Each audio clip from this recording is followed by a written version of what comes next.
Editor's note. When Aaron Burtch and I recorded this episode, Damian Lillard was still with the Milwaukee Bucks. Since then, he's been traded back to the Portland Trail Blazers. You'll hear us talk about his career in a way that reflects the timing of our recording, but I wanted to provide that context before we dive into the episode.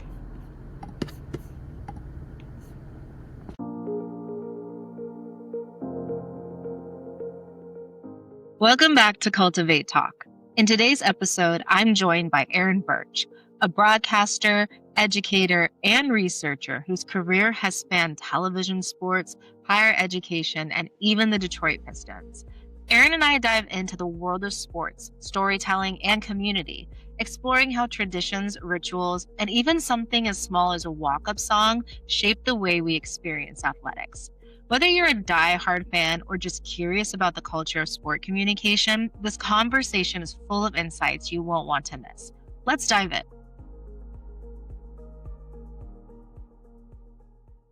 Before we get into my conversation with Aaron Burtch, I want to set the foundation and lay some groundwork for the different elements, symbols, and rituals that play such an important role in our sports culture. And these are elements that I talked about and discussed with Aaron a little bit further in our conversation. But we either are a sports fan ourselves or we know somebody who is a sport fan. And we have either seen firsthand or have experienced it ourselves or have read about or seen photos of fans being incredibly passionate and having strong reactions to their teams winning or losing. We have seen headlines or photos, have seen videos of important sport moments, whether it is at the collegiate level or the professional level or even the youth level. And there are many elements that go into consuming sports in a way and even performing as a fan or exhibiting a level of passion for the sport or for the game or particular players.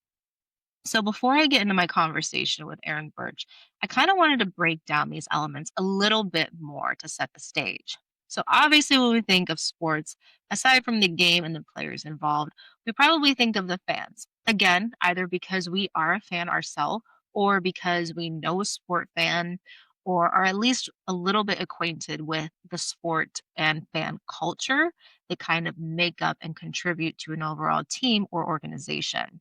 So when we think about fans, when it comes fans of sports or a particular sport team, it's probably really easy for us to recognize how it's a community that is built around a particular organization and a team. That's what makes a fandom. That's what kind of makes fans so special. Now, at the same time, fans can be obviously incredibly toxic, but there is a benefit to fans and the support that they show for their team, how they show up for their team, and then how they are able to create this community within each other and form this solidarity. So whether that team wins or they lose, these fans kind of have each other to lean on, and that can be incredibly helpful, especially considering how passionate fans get and how wins and losses can impact them, either in a good way or in a bad way.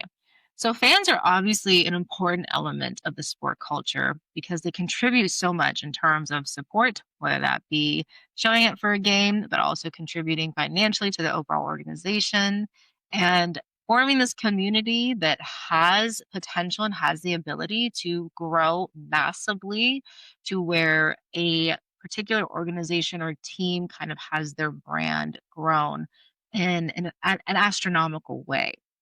So fans do contribute and benefit a team and organization, and they're obviously a key element when it comes to sport culture. But aside from that, what fans engage in also become elements of sport or team or organization, such as rituals.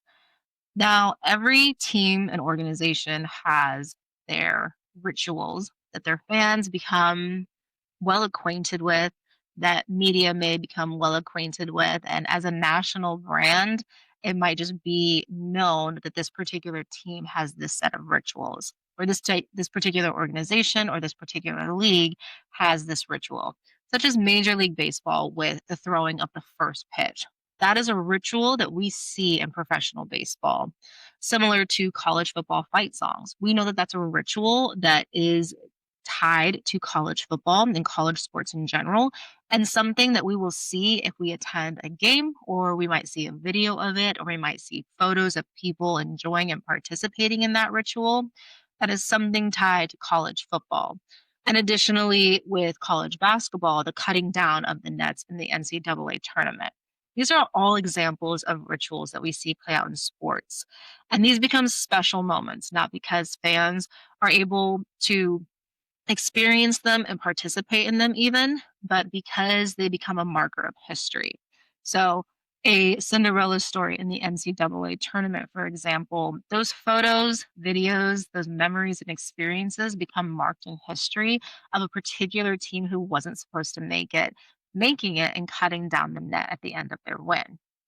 So those rituals can be huge in the history and the storytelling of sports in general, and absolutely contribute to the overall communication of how that particular event impacts an organization or fans or even a city or a region or a league. So they're also an important element of the general sports culture. On top of rituals, another thing that fans participate in and that become well known across the sports sphere will be traditions. So we see traditions across the board in terms of league, sport, and the level of that sport being played. So for example, the Pittsburgh Steelers waving their terrible towel, that is a tradition that is specific to the Pittsburgh Steelers as an organization. It's not something that is identical or easily mimicked by other teams or even other organizations across any league. Wisconsin Badgers playing jump around between the third and fourth quarter of football games. That is another tradition that is well known in college football and something that not only is inclusive to fans experiencing a game there and they're able to participate in that, but it is also becomes a general marker of what makes a game there stand apart from a college football game anywhere else. It's the fact that this particular song plays at this particular time, and people in the stadium participate by jumping around and engaging in that tradition. And then additionally, with sports culture in general, we see symbols, and symbols can contribute heavily to the overall storytelling and community being built by sports.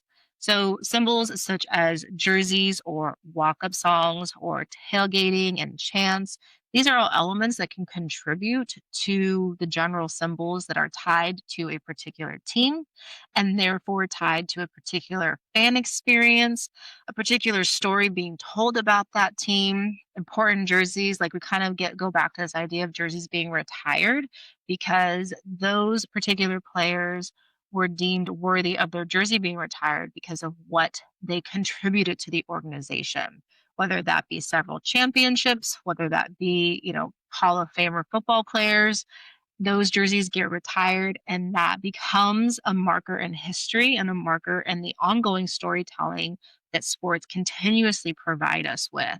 So it can be quite the symbol to a team's history as well as a team's future because of maybe that particular success paving a path and paving a road for a team to continue success or particular growth or kind of just their overall development. So, besides rituals, traditions, and symbols, one of the elements of sports that I find particularly interesting is the role that rivalries play across the board in terms of any sport at any level. It's that level of competition that can enhance passion but create more division, and the interpersonal communication there is really fascinating in terms of how a fan of one team communicates and engages with a fan of a team that is their rival. And I think that can be a really fun part of sports, depending on the level of the sport and obviously the league. But I think that can be a really fun and entertaining part of the sport. And that is something that can make it even more exciting, but also that is something that can lead to incredibly toxic communication in terms of how two people are engaging and talking with one another about their teams and about the upcoming rivalry game, and then the outcome of that game obviously impacting that communication as well. But fans talking trash with one another and talking about their rival or trashing their rival and kind of hyping up the rivalry game. That is a cornerstone and that is such a marker of sports and kind of the sports culture that we know. It is that passion and it is that excitement and perhaps that disappointment at the end of the game. But that is something that really contributes to the overall storytelling of of a sport and a sport's history or a team's history, and kind of contributes to an organization's history in general in terms of like the wins and losses against a rival, perhaps questionable calls in a game that contributed to a win or again a loss. And all of these become elements and parts of stories that are told and retold consistently because typically with rivals that's an ongoing conversation or ongoing engagement that is being had, and we draw on wins and losses, but also finer details such as penalties or calls being made, calls that should have been made, players' injuries, players who maybe didn't play up to the standard that they should have or were expected to.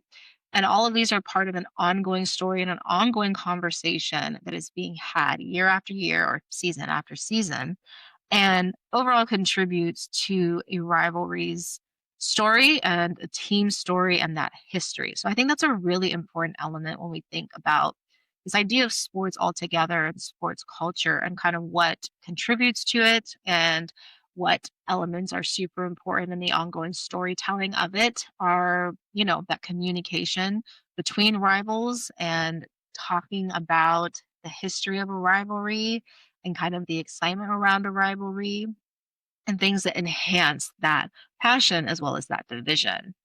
But sports is storytelling. Every ritual and the music and the broadcast tells a story, and that can enhance and contribute to somebody's experience with a particular sport or a particular game or within a particular league.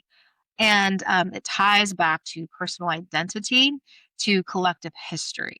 So, for many people who I know personally, they have these great stories of attending games. And originally, like they start off the story talking about that particular game, whether it be a win or a loss. But what's really fascinating to me, and something that I find fascinating with sport communication in general, is kind of honing in onto those finer details.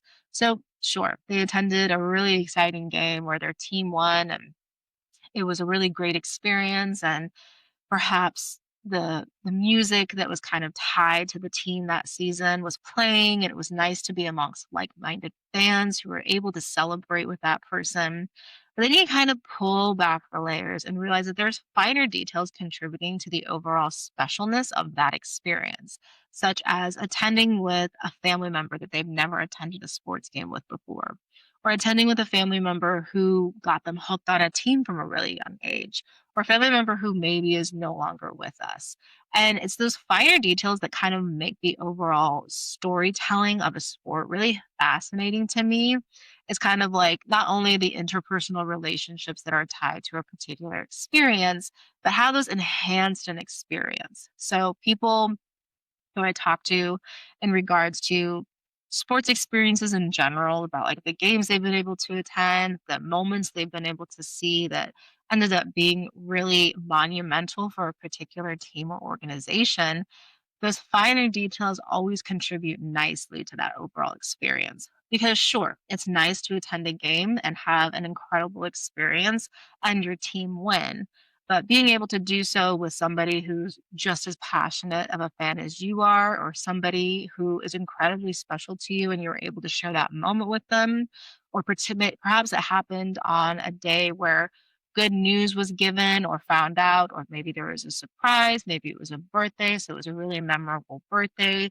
All of those finer details are such a beautiful part of the storytelling when it comes to sports, and something that's really unique and something that kind of makes it special. And I think the overall concept and phenomenon of the idea of storytelling in sports is something that's really important to at least pay some attention to, even if you don't consider yourself a fan of a sport, just because the sport culture can be so influential and so many people typically engage with it at least a little bit, whether it's like watching highlights or the game being on in the background while they hang out with family, or even dedicating an entire day to watching all the football games on one Sunday. So there is some importance there, especially if we want to focus on kind of what it communicates, not even just at a sport communication level, but at an interpersonal level as well.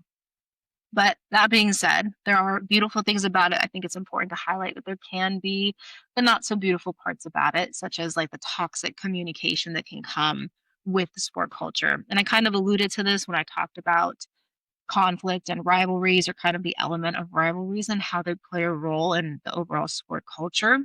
But there can be unethical traditions, or perhaps traditions with maybe not the greatest history that that we could erase if, or that we should erase if we could. But additionally, like toxic fans and the communication that takes place there that's not always well received or not always fair or ethical, we can easily brush that off because it's sports and we say that something is trash talk or something should not be taken as seriously as it is. But at the same time, toxic fans do exist within every sport and can contribute negatively to somebody's sporting experience or a particular story, or it can just have a communicative effect and impact on a person in a negative manner.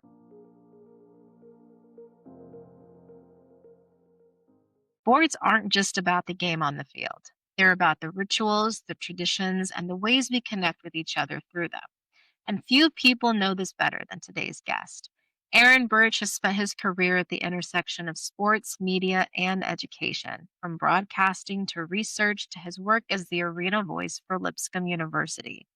In our conversation, we explore how sports communication shapes identity, community, and even history. Let's jump in.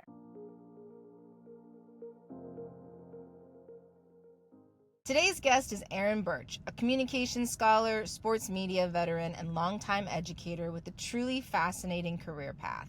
Aaron started out in broadcast journalism, working as a sports anchor and producer in Texas, and later with the Detroit Pistons. He's also spent years in higher education, serving in various roles at Rochester Christian University, Abilene Christian, and now at Lipscomb University, where he teaches in the communication department and serves as the arena voice for both men's and women's basketball. He holds a master's degree in interpersonal communication with a focus on church and family mediation, and he's currently completing his doctorate in strategic media.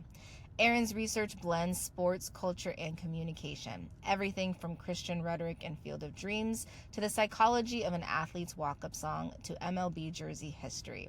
If you're into sports, media, or just great stories about how communication shows up everywhere, we've got a good one today. Thank you so much for being here, Aaron. How are you doing? Doing great, Emily. Thank you very much for having me. Excited.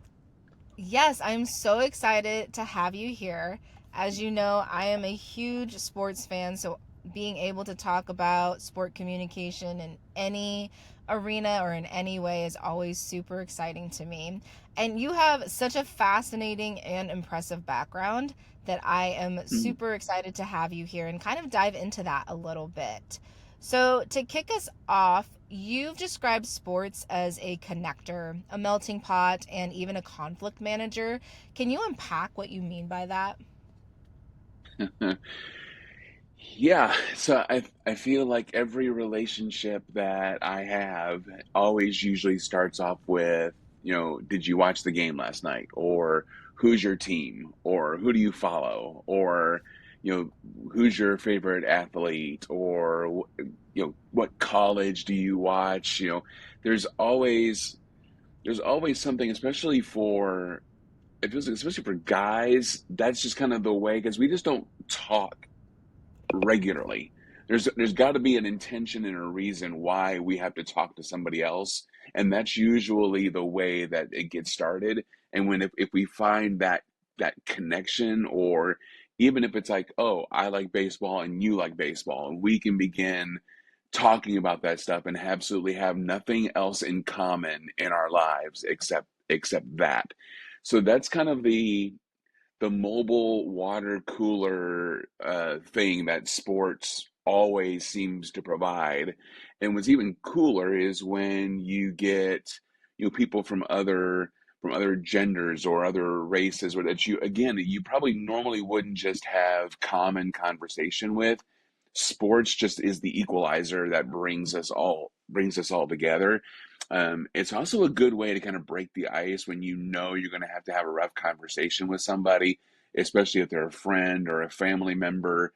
I know with my dad, if I have to have kind of like a serious conversation, I usually will start with, hey, how about the Lions, or how about the Cowboys, or what are you going to watch, the game this week or something, and then that kind of helps lead into other stuff. It softens the blow of just being able to get in and address. This is why I'm having an issue with you. I can at least start with that conversation, and it relaxes the moment, usually puts a smile on someone's face, allows us to be a little bit more accepting of the conversation that we have to have. And sports, 95% of the time, allows us to be able to do that. So, Absolutely. I love that. I have been in many academic spaces where I have basically said what you just said in terms of interpersonal communication and forming bonds with people and kind of increasing, just overall satisfaction in a relationship in terms of like being able to connect with people. And I've right, often been met with, a bunch of question marks or people who don't necessarily quite grasp it in that way, mainly because they don't rely on that in their relationships for connection. But I feel like for me personally, sports is the reason I've connected with so many people throughout my entire life in the way that I have. And it really comes down to, starting off those conversations that might kick off with talking about the game last night or asking a question about a particular player. And that ends up turning into an in depth, more intimate, more close conversation in terms of what you're talking about. And so it's truly a fascinating phenomena to me, especially within the lens of interpersonal communication, because I think it does so much for individuals with their family or with friends or even meeting new people. Like, I know when I meet new people, I usually try to like go for sports because I'm like, do you like, are you like, is there a team that you like? What's it's like an icebreaker, like tell me a little bit more about yes, you. And then it's so easy because like, right. oh yeah, I do. I follow like I follow Chicago. Okay, cool. Are you from Chicago? Is your family from Chicago? Like, did you go to school in Chicago? So you get to learn a lot about people through asking that simple question of, are you True. into sports? Do you follow a team and whatnot? So it truly is like what you said. It is a connector and a melting pot and even a conflict manager for sure. Right. Yeah, and the opposite can be true, or sports kind of creates conflict on its own. Like if I'm a big Michigan Wolverine fan.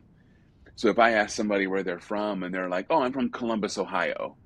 Like, Right. oh, okay. Yeah. Well, and I'm born and raised in Michigan, and then there's well, are you a Michigan or Michigan State person? Because of course that Of course. determines how much longer we can stand being around each other.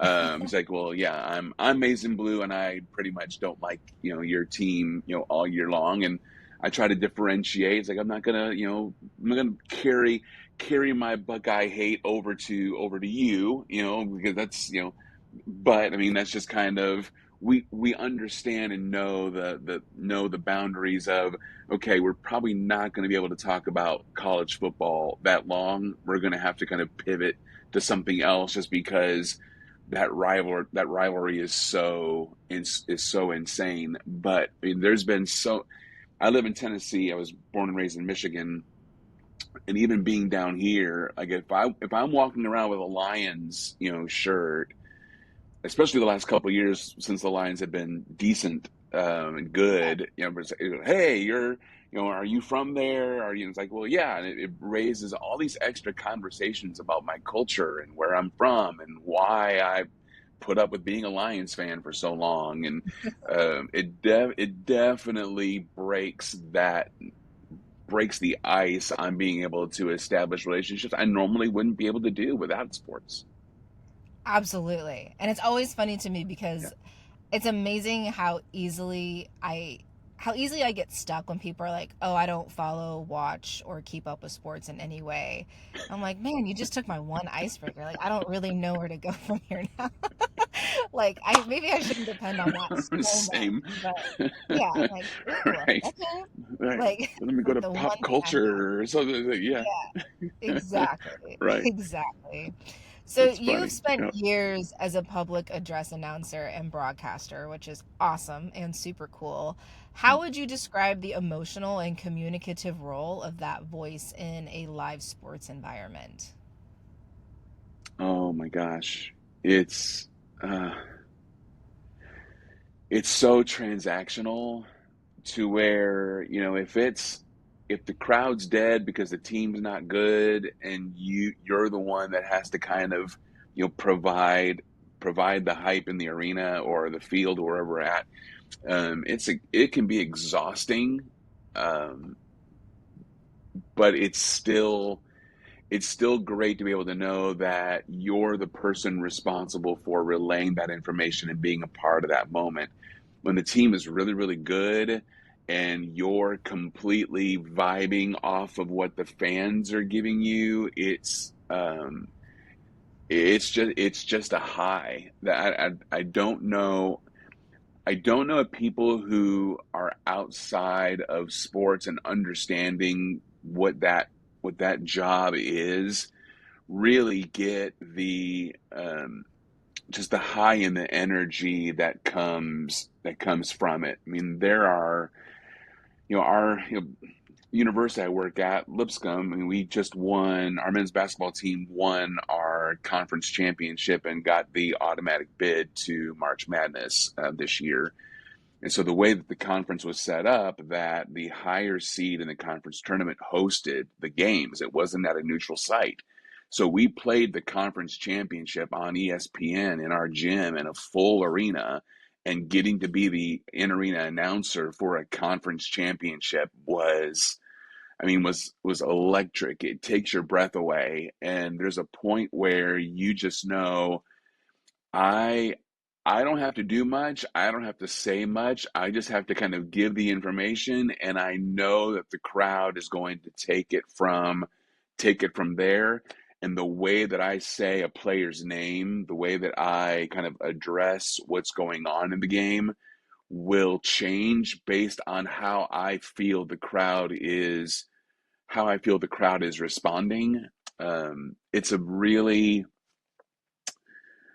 for people who really kind of do it or study it, it's a really neat way to be able to understand that this is a form of interpersonal communication that I don't think a lot of people really get, because it's not the normal one-on-one.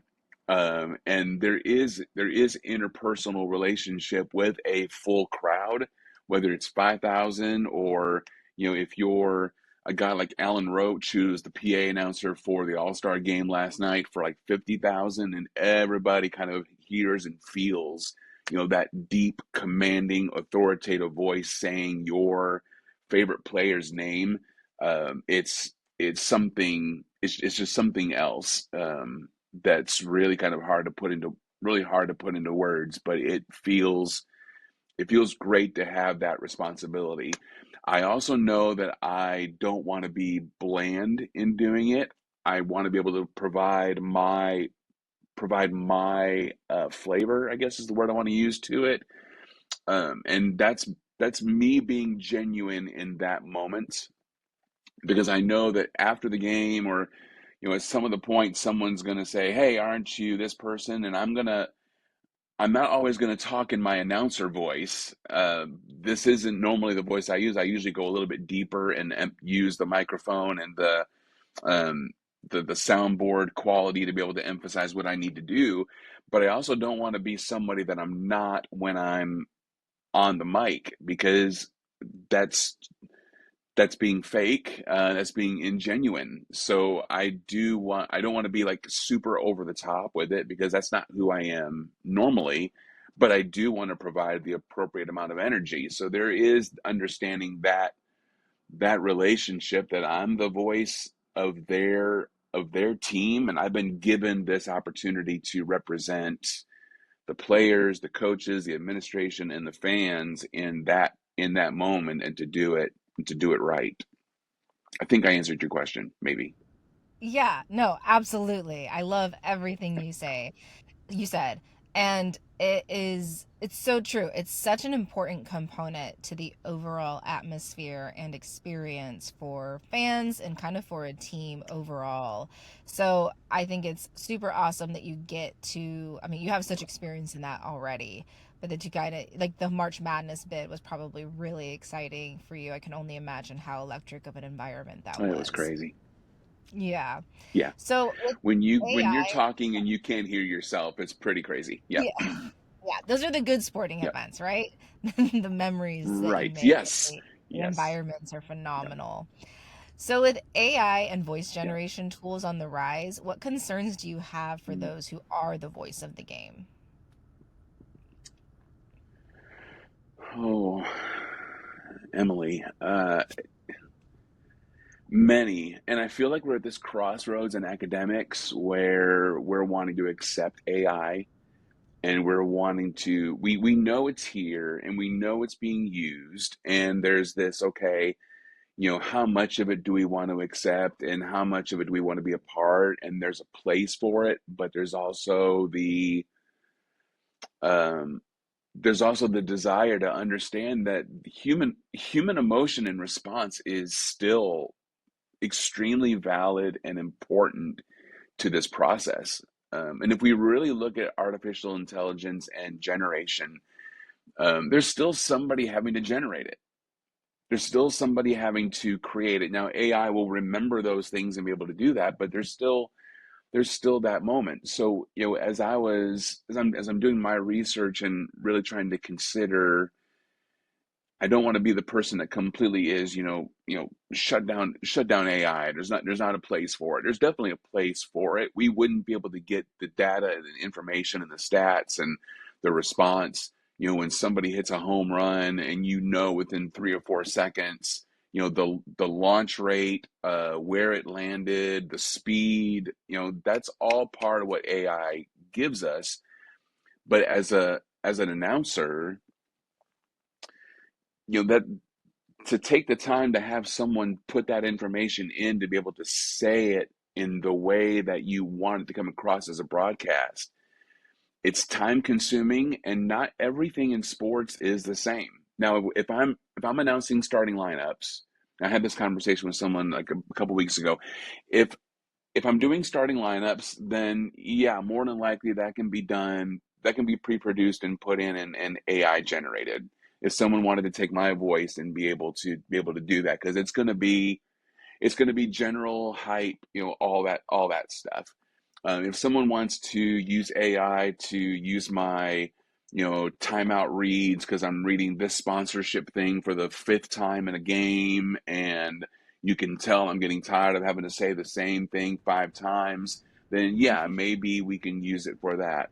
But in a basketball game, I'm not announcing a player's name after a slam dunk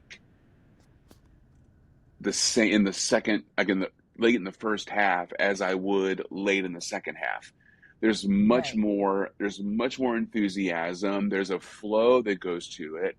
And honestly, within about a 10-second period, depending on what's going on, I'm saying the person's name. I've gauged the level of kind of the game flow. So if we're on like a 10-0 run, and the dunk is at the end of the 10-0 run, and I'm looking out over my peripheral, seeing the opposing coach is calling a timeout, and I'm looking at the ref to be able to see, okay, is this a 30-second or a full timeout? And I know that it's going to turn into a media, and I know a foul is called, and I'm looking to see all that. I'm I am digesting all that information and I'm spitting it out almost the moment as I'm getting it. And with AI, I mean, to be able to say, okay, here's a whole bunch of information. I'm going to put it all in and say it with the right tone. We're not there. We're not there. Yeah. And I don't think that I honestly, for the sake of the game and again, for the relationship, I don't think we could be. A game sealing shot late in the second half. Um, I don't know how to input that to be able to say, with excited emphasis or excited voice, say blah blah, and generate that same thing because it's not the the level of excitement isn't the same. You have to be a sports fan to be able to understand the importance of what's going on at that moment, and how do you train AI to be a sports fan and to be able to Exactly. understand that moment. I think we're too far away from that.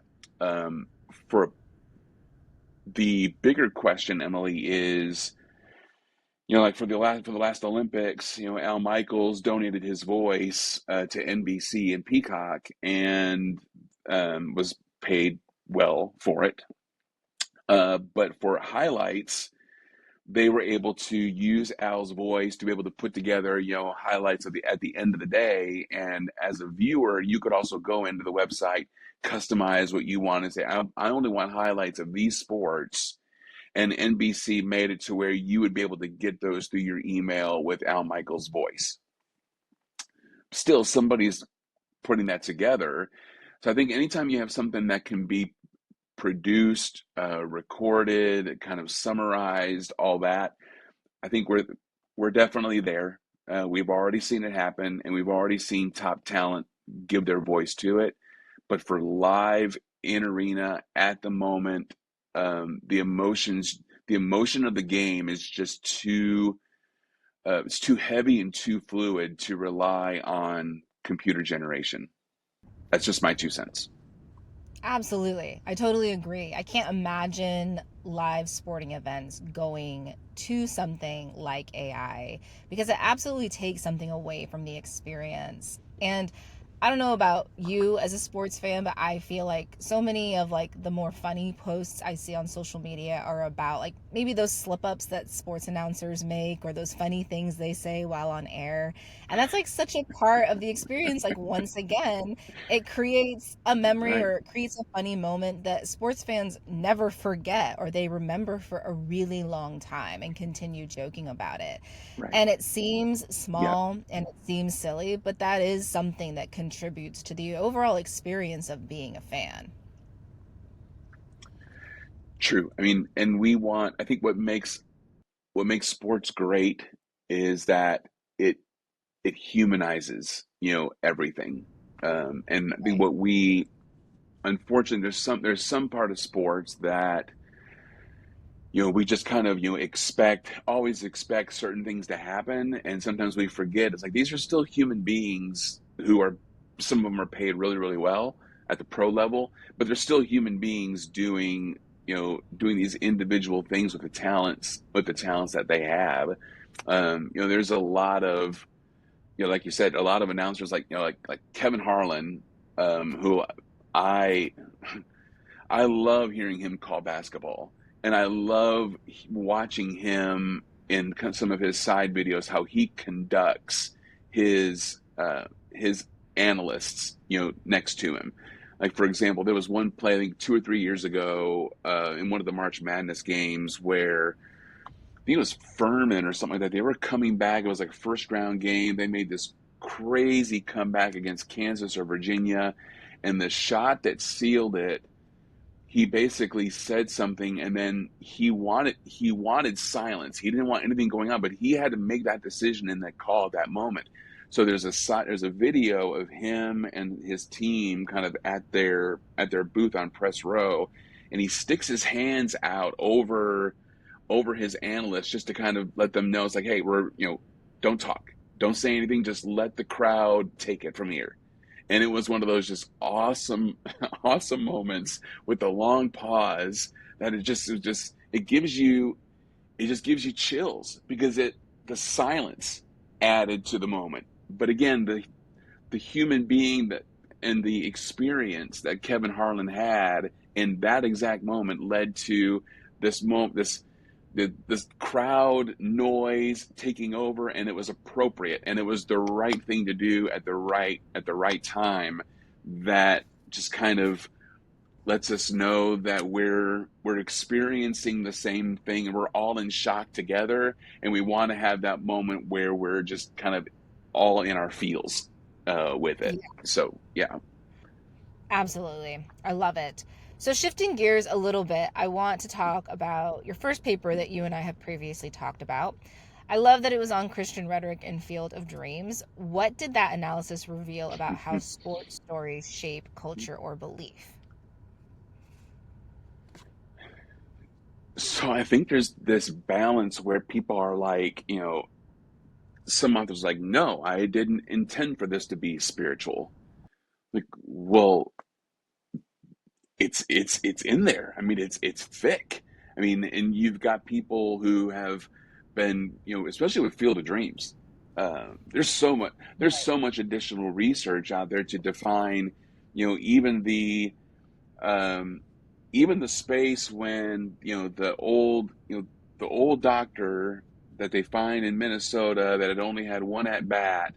They basically find him as a young kid, bring him back to Iowa, and then the character who played by Kevin Costner, his daughter starts choking, and the player has to make a decision. Well, it's like someone's got to go save this kid, and he crosses over from the gravel onto the grass, and there's research that's out there that says that's literally this space where the dead kind of cross into. And I'm doing something, my mind's blown. I'm like, you're just watching this as a movie. It's like, oh cool, he decides to give up. It's like, no, there's all this spiritual um meaning and depth that goes in there that I just don't think that Kinsella, the author of Field of Dreams, was like, no, he's not a Christian. He's not someone who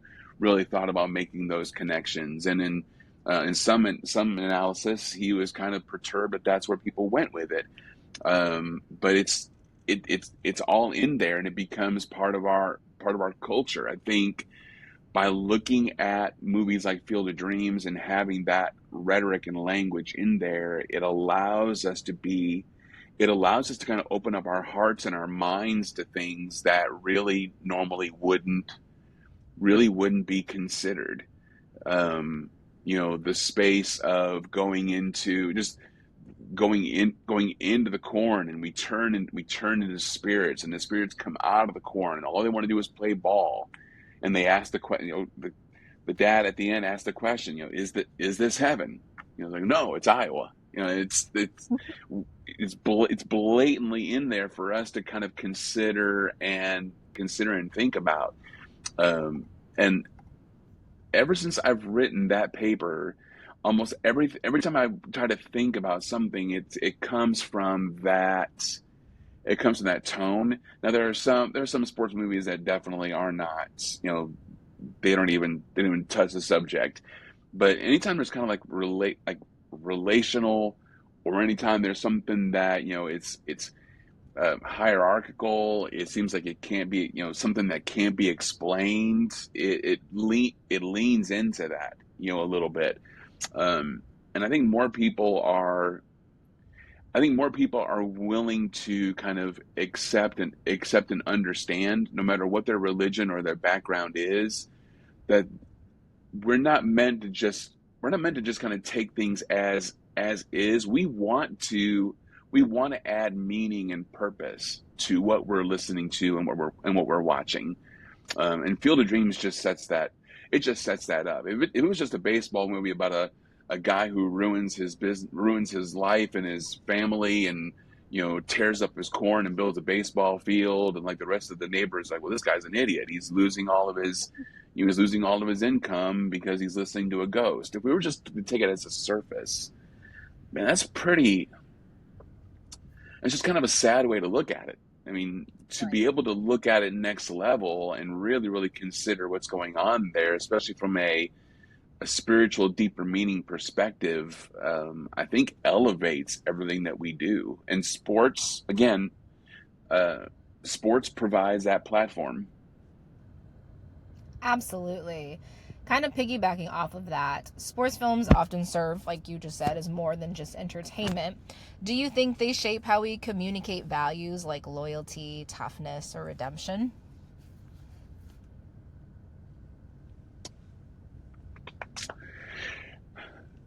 So I'm the person that has to relate everything to something that is like a movie or a TV show or something applicable.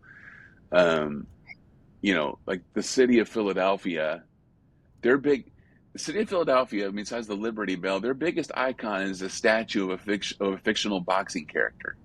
Yes, this You is know, true. so that's the value of toughness to the city is based off of Rocky Balboa. And that is that's a movie. I mean, that's creative, but we've applied that to be real. I mean, we've made that kind of who we are, and what we're going to be. You're right. You watch um, an old football movie called Brian Song. Who dies of cancer. People are motivated by his story. Um, the Pride of the Yankees, the story of Lou Gehrig. It's an old 1930, I think 1939 or 1941 movie, but it's still one of like the great films that's talked about because it's not just about the baseball player; it's about the person and his toughness and his strength. And him dying of muscular dystrophy, and nobody at that point knew what was going on because Lou Gehrig was a legend. His nickname was the Iron Horse. He was somebody that was beyond what we could imagine because we only had radio back then. So to know that this guy just kind of withered away, and fought through. I mean, those are things that make us who we are. We see football players as tough. Being from Detroit, okay, the big word with Lions is grit. That Dan Campbell, the head coach of the Lions, wears hats and shirts that say grit, on them. The Tigers are the gritty kitties. That's a nickname. The basketball team are the bad boys. So there's Right. there's all these things that yeah. I mean, we've created these.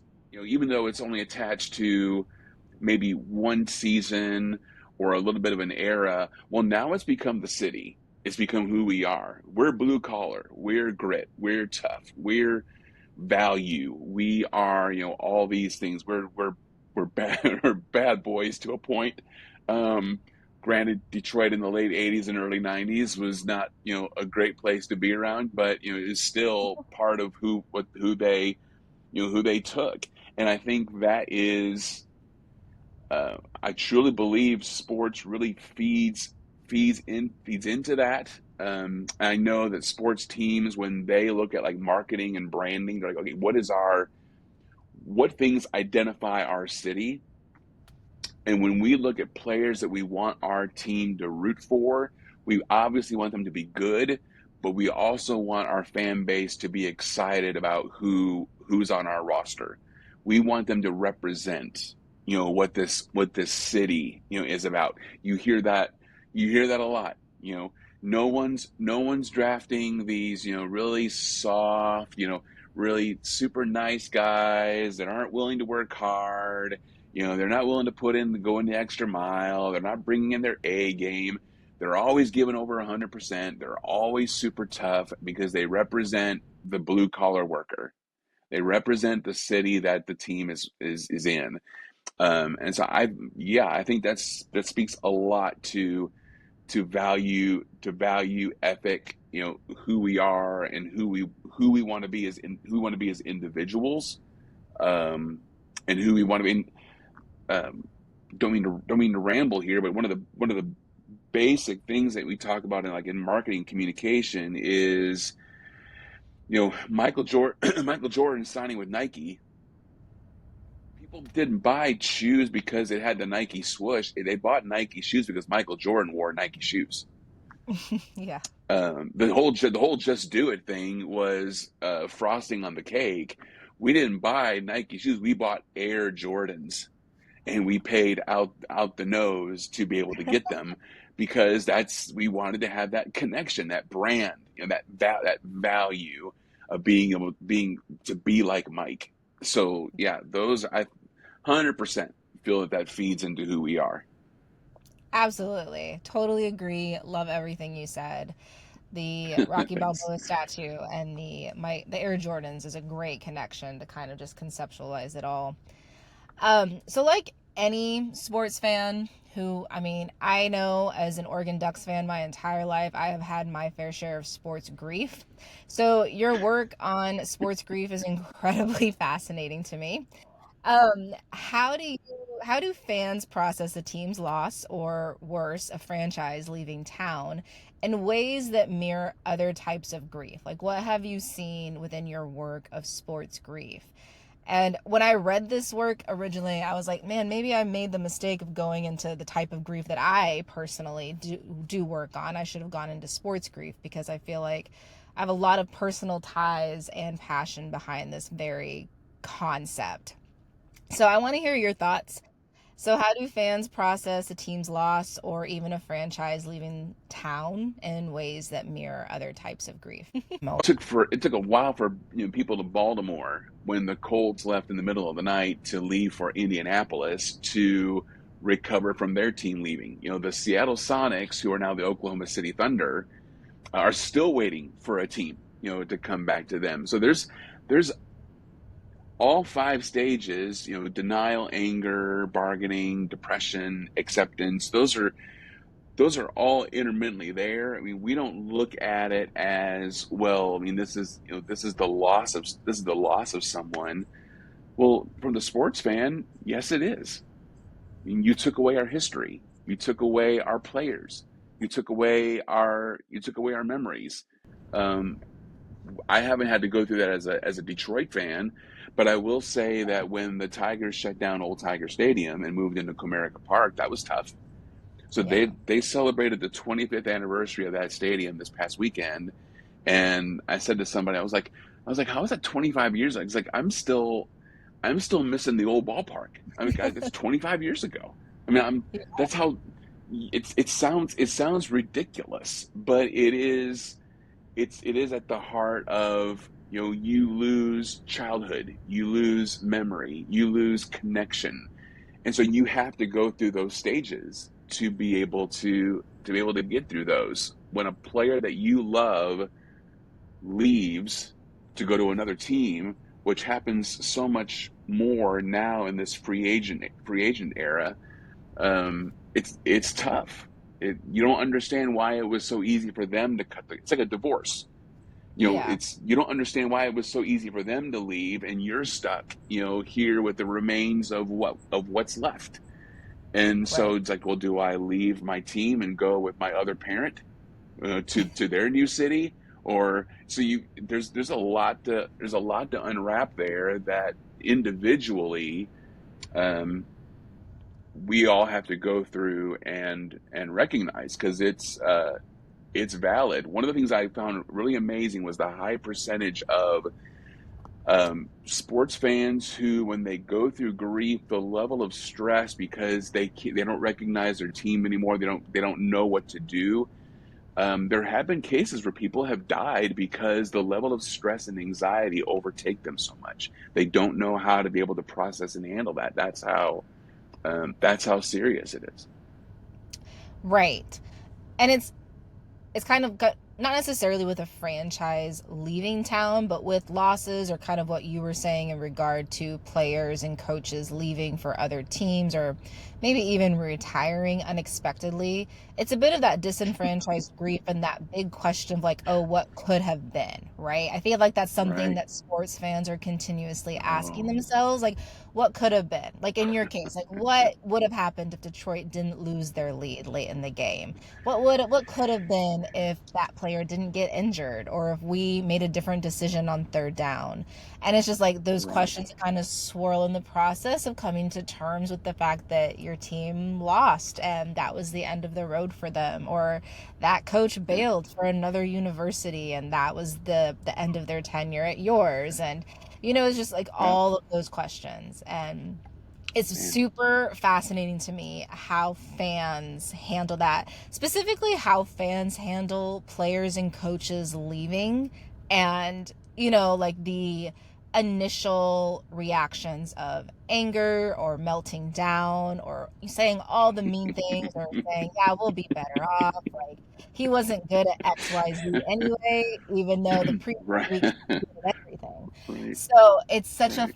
fascinating process to me. And it's a bit of that, like, it's not grief that's nationally or even like widely accepted, because sports fans can't necessarily understand why, you know, a moment can make a kid cry, or a loss can break somebody's heart for a week, or it can cause some Yeah. mild depression. So it's absolutely fascinating to me. Yes, I imagine as a Detroit fan, you have a great deal of experience in this, but I mean, I'm certainly, I Yeah, mean, at least you're pushing all the buttons. Yeah, you're saying all the all all, the things. you're saying all the right things. And I do want to say, I mean, there is this line in academics where the idea of, the stages of grief and communication, sometimes get turned down because it's labeled as, well, this is psychology.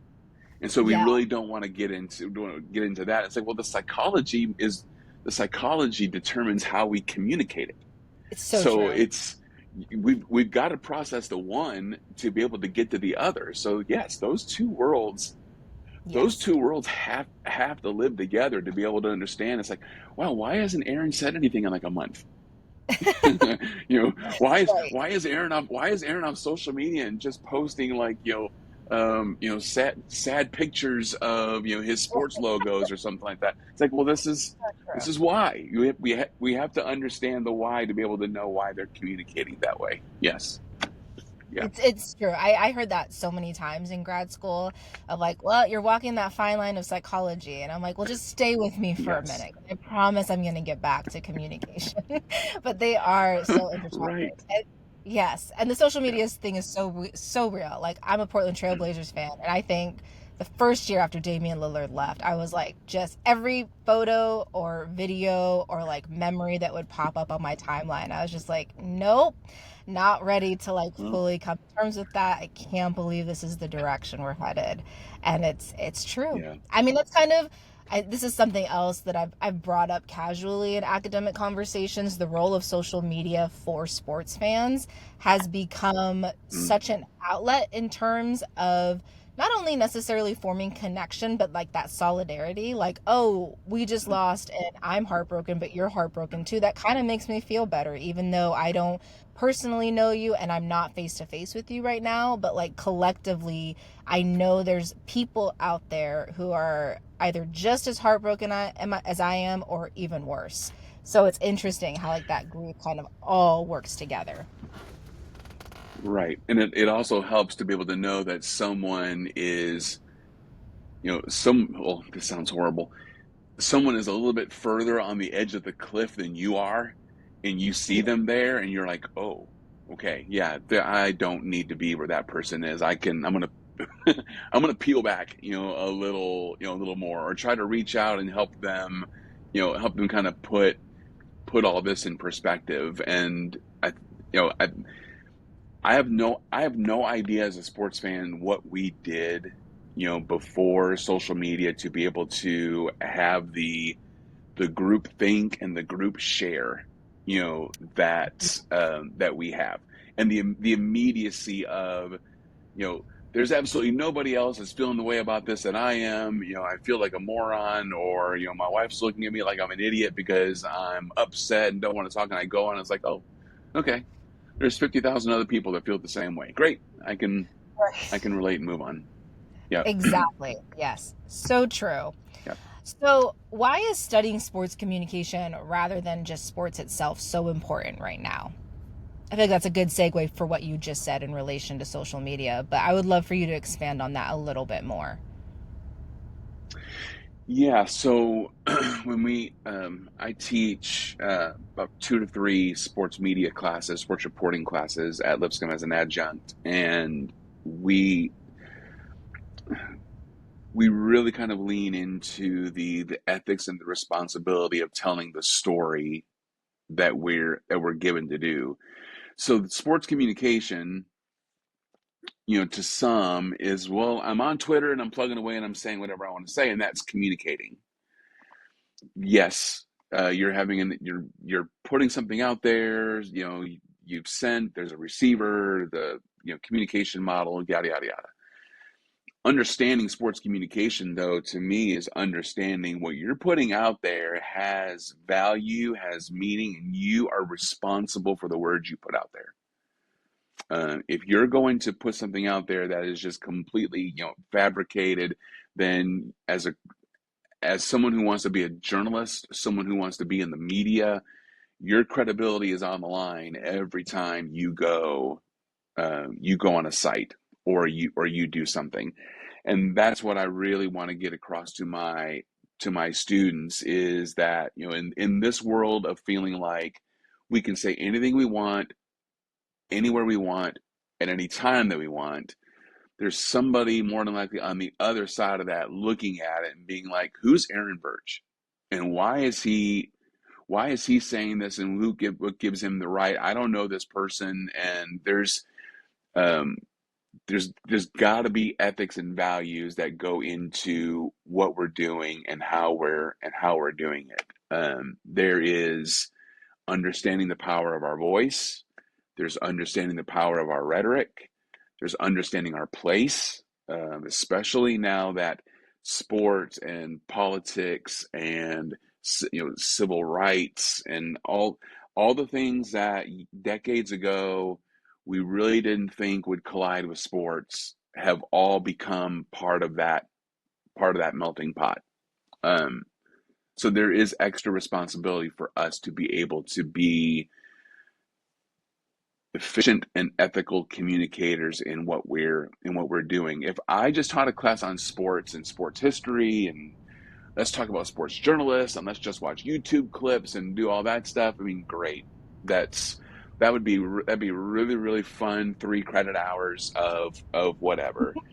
But is Yeah. that really training the sports journalist or sports media person on what the real world is going to be like when we're interacting with athletes that um, are very protective of who they are? They're protective of their brand. They're protective of their families. Um, and you say something or do something or put something out there that is incorrect or um, offensive to that person, you better be ready to pay the price. You better be ready to kind of stand up and explain why you're doing what you're doing. Otherwise you're just a social media troll and you'll be labeled as such. So Yeah. uh, there's that we're at that point where we have to, even though they're 18, 19, 20-year olds, um, they understand social media better than I do. They understand what they're doing and what they're posting because they're doing it a heck of a lot more than I am. So that conversation has to be had and understood. Absolutely. Well, Aaron, you are doing such amazing work. I probably could have like 10,000 more questions for you, and we could talk about sports all day long, but I don't want to keep you forever. So, thank you so much for hopping on with me and talking a bit about your work and all the cool things you get to do and experience in your multiple roles. I do have just one Thank you. fun question that the sports fan in me has to ask. Is Michigan going to beat Ohio State again this season? You gotta say yes, right? I say yes, just for That's a fun. yes. That's a Yeah, yes, yes. It'll absolutely. it's